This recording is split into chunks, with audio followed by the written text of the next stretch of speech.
Mr. Chairperson, at a very basic level, we think it's quite significant that a body including all of the most advanced weapons-producing nations in the world is embarking on a third successive round of expert discussions on autonomous weapons. It suggests a general recognition that autonomous weapons are a concern that will need to be resolved collectively by states.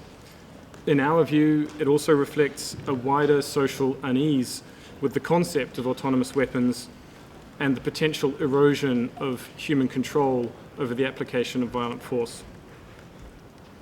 It's significant also, to our mind, that states have chosen the CCW as the place to address autonomous weapons, as this is the body tasked with putting in place prohibitions and restrictions over weapons deemed unacceptable. Indeed, the negotiating history of the CCW indicates that states brought this body into existence in the first place, partly because of a realization that while the newly adopted provisions for the National Review of Weapons would hopefully prevent some problems, there would need to be a forum for states to ban or restrict weapons as a collective measure. Bearing this purpose of the CCW in mind would be a helpful step in moving towards a process focused on a legally binding instrument to prevent the emergence of lethal autonomous weapon systems. And we hope your recommendations from this meeting and the decisions at the review conference will move in this direction. Mr. Chairperson, it seems to us there can be little reasonable dispute that human control is required over the operation of weapon systems. Human judgment, for example, implies at least a certain level of human control. In our analysis, acknowledgement of this principle necessarily leads to a prohibition of lethal autonomous weapon systems.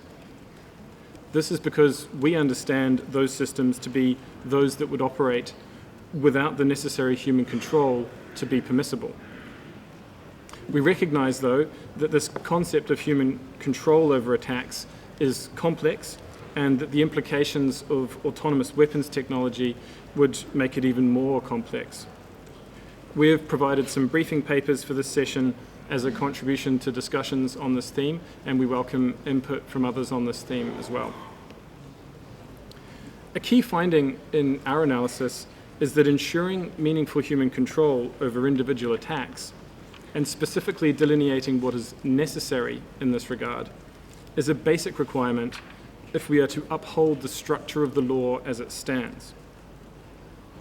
International humanitarian law addresses human beings as agents who make decisions about individual attacks. If such functions are to be undertaken by autonomous systems, the law no longer works in the same way. Autonomy is developing rapidly in military technology, just as it is in other spheres of technology. It poses a fundamental challenge to the body of law that human beings have set out to restrain the use of violent force based on the principles of humanity. In our view, we have a choice to recognize and respond to this challenge, or to abandon the law as it stands. Yesterday, some suggested it is difficult to work on this topic because it is hard to define lethal autonomous weapon systems. At the same time, many affirmed that weapons should always be under human control. For those with such views, it might seem logical then to embrace a process of work that sets out how to understand and ensure the necessary levels of human control over individual attacks. In this regard, two of the papers we have produced are focused on the concept of meaningful human control.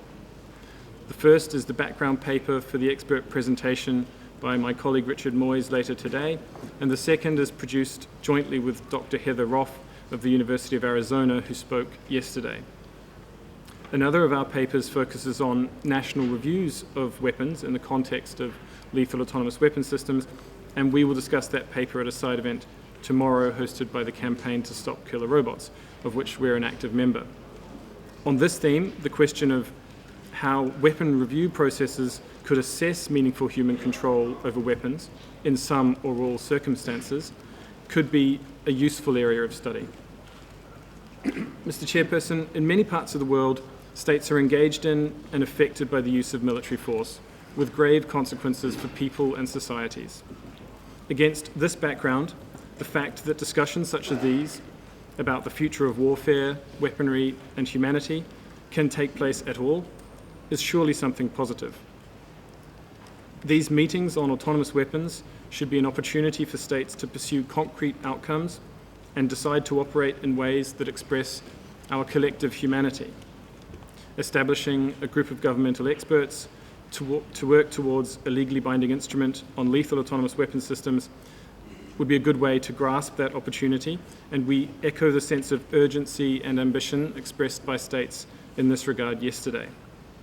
Such an expression of collective humanity would be an important testament to the purpose of the CCW, to the values underpinning the United Nations, and to the concept of international law itself. Thank you, Mr. Chairperson.